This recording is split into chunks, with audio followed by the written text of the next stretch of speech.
গোসল ফরজ হওয়ার পর পানি ব্যবহারের সমস্যা হলে তায়াম্মুম করে কি নামাজ পড়া যাবে? মুমূর্ষু কোনো মানুষের জন্য তাড়াতাড়ি মৃত্যু হওয়ার দোয়া করা যাবে কি? হস্তমৈথুন বা পাপ থেকে বাঁচার জন্য গোপনে বাবা-মাকে না জানিয়ে বিয়ে করা যাবে কি? আমি দায়ী রাখছি কিন্তু আমার স্ত্রী মাঝে, মাঝেই বলে এতে নাকি আমাকে খারাপ লাগে। কিন্তু আমার তেমনটা মনে হয় না। আমার স্ত্রীর কাছে ভালো হওয়ার জন্য আমার কি দায় না রাখার কোনো সুযোগ আছে? ইসলামে একই নারীকে ২ বার বিয়ে করা জায়েজ আছে কিনা? জায়েজ হয়ে থাকলে দেনমোহর একই রাখতে হবে কিনা? মেয়েরা যে বাসায় হাঁটু পর্যন্ত গেঞ্জিগুলো পরে, এগুলো পরার কি কোনো নিষেধাজ্ঞা আছে? বা ওইগুলো পরে কি নামাজ পড়া যাবে? টাকায় যে ছবি থাকে তা পকেটে নিয়ে কি নামাজ পড়া যাবে? পরিপূর্ণ পর্দা রক্ষা করে একজন নারী কি ফেসবুকে তার ছবি দিতে পারবে? অজু করার সময় এবং খাওয়ার সময় কি আজানের জবাব দেওয়া যাবে? নামাজের সময় সিজদার জায়গায় মোবাইল রাখলে এবং মোবাইলে গান বাজনা থাকলে নামাজ হবে কি? মসজিদের নামাজ পড়ার সময় মসজিদের পাশ থেকে মহিলাদের কণ্ঠ কানে আসে, এতে নামাজের কোনো ক্ষতি হবে কি? আপনাদের প্রশ্নগুলোর উত্তর দেওয়ার পালায় আমরা প্রবেশ করছি। নাইম খান আপনি লিখেছেন, টাকায় যে ছবি থাকে তা পকেটে নিয়ে কি নামাজ পড়া যাবে? পকেটে থাকলে নামাজ পড়তে কোনো অসুবিধা নেই, যেহেতু এটা প্রদর্শিত হচ্ছে না,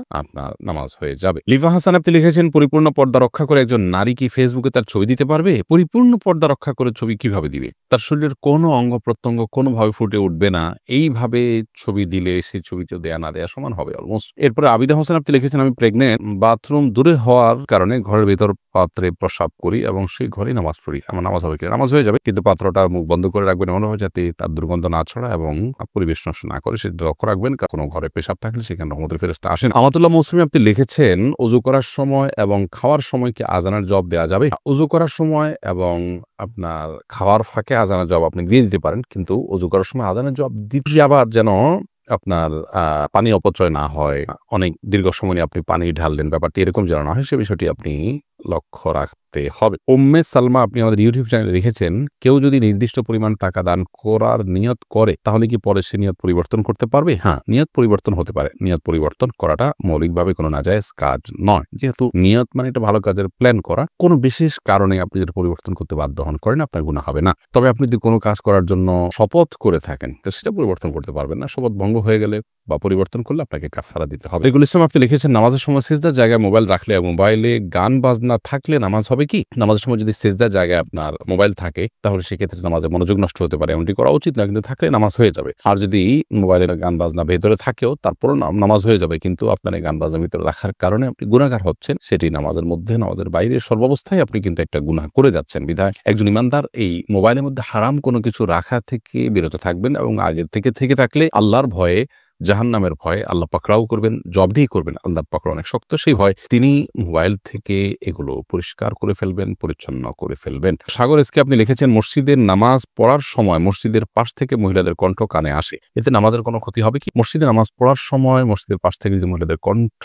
কানে আসে তো নামাজের মনোযোগ নষ্ট হবে, এ অর্থে তো ক্ষতি তো হবেই, কিন্তু আপনার নামাজ আক্ষরিক অর্থে হয়ে যাবে। নামাজের যে আপনার এটাকে বলে স্ট্রাকচার, সেটার কোনো ক্ষতি হবে না। তবে হ্যাঁ, নামাজের যে প্রাণ সেটার ক্ষতি হবে, আপনার খুশু নষ্ট হবে, মনোযোগ নষ্ট হবে। সেজন্য এ ধরনের কণ্ঠ যেন কারণে আসে সেই অবস্থায় উদ্যোগী হওয়া উচিত। মাহিরা মুমু আপনি লিখেছেন, মেয়েরা যে বাসায় হাঁটু পর্যন্ত গেঞ্জিগুলো পরে, এগুলো পরার কি কোনো নিষেধাজ্ঞা আছে বা ওইগুলো পরে কি নামাজ পড়া যাবে? আপনি নামাজের জন্য মাথা থেকে পা পর্যন্ত ঢাকতে হবে। আপনি গেঞ্জি দিয়ে হয়তো হাঁটু পর্যন্ত ঢাকলেন, তারপর একটা পায়জামা দিয়ে ঢাকলো, তাতেও হয়ে যাবে, কোনো অসুবিধা নেই। আর বাসায় একান্তে যদি পড়েন, সেখানে আপনার স্বামী থাকলে তিনি দেখলেন, অথবা মা বাবা আছেন কিন্তু তাদের সামনে আপনার শরীরের কোনো অংশ যেটা আপনার প্রদর্শন করা জায়েজ নয় সেটা প্রদর্শন করলেন না, তাহলে সেক্ষেত্রে গেঞ্জি হয়তো খুব বেশি লম্বা নয়, শুধু হাঁটু পর্যন্ত বা হাঁটু সামান্য নিচ পর্যন্ত জায়েজ আছে। এরপরে যেহেতু আপনার পায়জামা আছে, অন্যান্য পোশাক আছে, উপরে হয়তো ওড়না আছে, তাতে অসুবিধা নেই ইনশাআল্লাহ তাআলা। রাফি জাহিদ আপনি লিখেছেন, ইসলামে একই নারীকে ২ বার বিয়ে করা জায়েজ আছে কিনা? জায়েজ হয়ে থাকলে দেনমোহর একই রাখতে হবে কিনা? বিয়ে একবারই হবে একই নারীকে, তালাক না হলে তো আর দ্বিতীয় বিয়ে করার প্রয়োজন নেই। কিন্তু অনেক সময় দেখা যায় সামাজিক কারণে দ্বিতীয়বার বিয়ে করতে হয়, তো যদি হয় তাহলে সে দ্বিতীয় বিয়েটা, প্রথম বিয়ে যদি সঠিকভাবে হয়ে থাকে, দ্বিতীয় বিয়েটার কোনো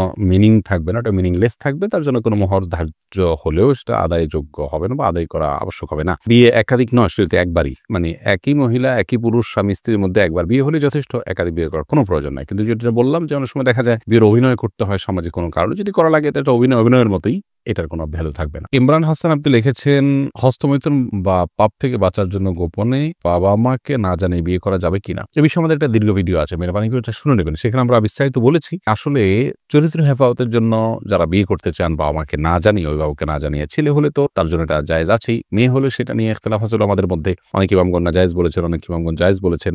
এই সমস্ত পরিস্থিতিতে এসে আপনি প্রথম কথা হলো যে গুনাহের পরিবেশ থেকে বাঁচার চেষ্টা করেন। তাহলে তো আপনি এমনিতে গুনাহ থেকে বাঁচতে পারবেন। গুনাহের পরিবেশ থেকে আপনি নিজেকে সরানোর চেষ্টা করলে যেহেতু পথ খোলা আছে সেজন্য আপনি অভিভাবকের সম্মতি ছাড়া বিয়ের দিকে আর যাওয়া উচিত হবে না। ছেলেদের জন্য এটা জায়েজ হলেও অনুত্তম কাজ। বিবাহ অভিভাবকের মাধ্যমেই হওয়া উচিত এবং সামাজিকভাবেই হওয়া উচিত। যাই হোক, তারপরও যদি কেউ এরকম কোনো পরিস্থিতি থাকেন যার জন্য তার এছাড়া কোনো পথ খোলা নেই, তাহলে তিনি কোনো বিদগ্ধ আলেমের সাথে পরামর্শ করে তার ব্যক্তিগত বিষয়টির সমাধান নিবেন। এমনি আকবর আলী আপনি লিখেছেন, আমি দায় রাখছি কিন্তু আমার স্ত্রী মাঝে মাঝেই বলে এতে নাকি আমাকে খারাপ লাগে, কিন্তু আমার তেমনটা মনে হয় না। আমার স্ত্রীর কাছে ভালো হওয়ার জন্য আমার কি দায় না রাখার কোনো সুযোগ আছে? হাদিসের নির্দেশনা অনুসারে আমি তো আমার পরিবারের কাছে উত্তম হতে চাই, এজন্য আমি কি করতে পারি? আপনি পরিবারের কাছে উত্তম হওয়ার চেষ্টা করবেন বৈধ পদ্ধতিতে। আপনার পরিবারকে সন্তুষ্ট করতে গিয়ে আল্লাহর কোনো অবাধ্যতা গেলে তাহলে তো গাছের গোড়ায় কেটে আগে পানি দেওয়ার মতো হলো। আপনি পরিবার কাছে ভালো হবেন আল্লাহর কাছে ভালো হওয়ার জন্য, কিন্তু আবার পরিবারের কাছে ভালো হতে গিয়ে আল্লাহকে নাখোশ করলেন, তাহলে তো গড়ের সমান হয়ে গেল। অর্থাৎ আল্লাহ তাআলার সন্তুষ্টি অর্জন হবে না এর মাধ্যমে। অতএব এটা সঠিক কোনো পদ্ধতি না। আপনার স্ত্রীকে কাউন্সেলিং করান, বোঝান, আল্লাহর নির্দেশের গুরুত্ব যেন তিনি অনুধাবন করতে পারেন। নবী করিম সাল্লাল্লাহু আলাইহি ওয়াসাল্লামের নির্দেশের গুরুত্ব যেন তিনি অনুধাবন করতে পারেন। সেটা দ্বীনি চেতনা তার ভিতরে যেন তৈরি হয়। দ্বীনি পরিবেশে মাহৌলের মধ্যে তাকে নিয়ে যান। কোরআন এবং হাদিস এটা মানার গুরুত্ব কতখানি, এর ভিতরে আমাদের কি কল্যাণ আছে সে বিষয়ে থেকে আপনি কাউন্সেলিং করেন, ইনশাআল্লাহ বিদিনিল্লাহ সেটি আপনার জন্য সহায়ক হবে। আর যদি তিনি নাও মানেন তারপরও আপনি আপনার সিদ্ধান্তে অটল থাকতে হবে, যেহেতু একজন পুরুষের জন্য দায় রাখাটা ওয়াজিব। সাদেক রহমান আপনি লিখেছেন, গোসল ফরজ হওয়ার পর পানি ব্যবহারের সমস্যা হলে তায়াম্মুম করে কি নামাজ পড়া যাবে? হ্যাঁ, অবশ্যই যাবে। গোসল ফরজ হওয়ার পর পানি ব্যবহারে যদি অসুবিধা হয়, পানি ব্যবহার করার মতো পরিস্থিতি না থাকে, শারীরিক কারণে বা নানা কারণে গরম পানি ব্যবহার করার মতো যদি না থাকে, তাহলে সেক্ষেত্রে তায়াম্মুম করে ফরজ গোসল হলেও সেই ফরজ গোসলের কাজ তায়াম্মুম দিবে এবং তাতে নামাজ পড়া যাবে। ধরুন স্বপ্নদোষ হয়ে গেল, গোসল ফরজ হয়ে গেল, কিন্তু পানি ব্যবহার করে গোসল করা সম্ভব নয়, তাহলে এই অবস্থায় তায়াম্মুম করলে এই তায়াম্মুম যেমন ওযুর কাজ দিতে তেমন ফরজ গোসলেরও কাজ দিবে। এরপর তাহিয়া ইসলাম আপনি লিখেছেন, মুমূর্ষু কোনো মানুষের জন্য তাড়াতাড়ি মৃত্যু হওয়ার দোয়া করা যাবে কি? দেখুন, মুমূর্ষু মানুষের জন্য মৃত্যুর দোয়া করা যাবে না, তবে তার জন্য দোয়া করা যেতে পারে, আল্লাহ তুমি তার জন্য কল্যাণের ফয়সালা করো। ততদিন তাকে হায়াতে রাখো যতদিন হায়াতে থাকার মধ্যে তার জন্য কল্যাণ আছে, আর তখনই তাকে মৃত্যু দাও যখন মৃত্যুবরণ করার মধ্যেই তার জন্য কল্যাণ নিহিত আছে। এই একই দোয়া আমরা নিজেদের জন্য আমরা করব এভাবে। নবী করিম সাল্লাল্লাহু আলাইহি ওয়াসাল্লাম আল্লাহর কাছে দোয়া করতেন, আল্লাহুম্মা আহয়িনি, আল্লাহ আমাকে হায়াত দান করুন, মা কানাল হায়াতু জিয়াদাতুন ফি খাইর আও কামা ওয়ারাদা ফিল হাদিস, যতদিন পর্যন্ত আমার জন্য বেঁচে থাকার মধ্যে কল্যাণ নিহিত আছে ততদিন আমাকে আপনি হায়াত দিন, বাঁচিয়ে রাখুন, আর আমাকে তখন মৃত্যু দিন আল্লাহ যখন মৃত্যুর মধ্যে আমাদের জন্য কল্যাণ আছে। সময় মতো মৃত্যু এবং সময় মতো হায়াত এটা যে কত গুরুত্বপূর্ণ। ধরুন আল্লাহ না করুন ইবাদতের তৌফিক হবে না, বরং আমি বিপদে পড়ে যেতে পারি, এই টাইমে দুনিয়াতে বেঁচে থাকার চাইতে আমার একটা ভালো সময় আল্লাহকে সন্তুষ্ট করতে পেরেছি, এই সময় চলে যাওয়াটা কল্যাণের।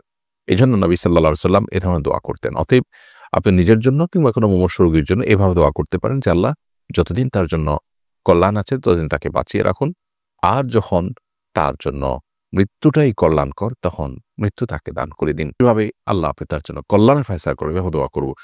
আমরা জানি যে প্রিয়জনদের কেউ মুমূর্ষ হয়ে গেলে, খুব কঠিন পরিস্থিতিতে থাকলে, তাদের কষ্ট হওয়া দেখলে আমরা তখন হয়তোবা মনে করি যে মৃত্যু হয়ে গেলে তার এই কষ্ট, এই যন্ত্রণা থেকে তিনি মুক্তি পেয়ে যাবে। আসলে এই মুক্তি তো চূড়ান্ত মুক্তি নয়।